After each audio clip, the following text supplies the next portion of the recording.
来关心台北市长蒋万安伫昨暗带团去法国访问，伊去参加巴黎协议签订10周年所举办的全球城市峰会，伊按算2个会返来台湾。伫出发进前接受媒体访问，伊希望透过这个重要的国际场合来行销台北。今年是巴黎协定签署10周年的时刻，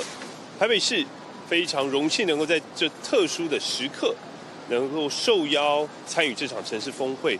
也非常高兴是唯一受邀并且参与的亚洲城市，在现场也会分享台北市这段期间我们在环境治理、近零碳排、绿色运输等相关的具体成果。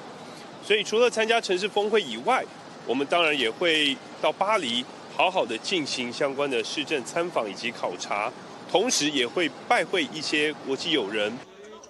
台北市长蒋万安访问法国的行程即马公开啊，伊除了会去参加城市峰会以外，嘛会由巴黎副市长陪同去参加法国的音乐节，嘛会去参访市政单位，拜会法国的参议院。伊强调，伊会把握机会来行销台北。针对无法度参加国民党伫6月21日反罢免造势，蒋万安是表示，伊这个行程早就已经安排好势。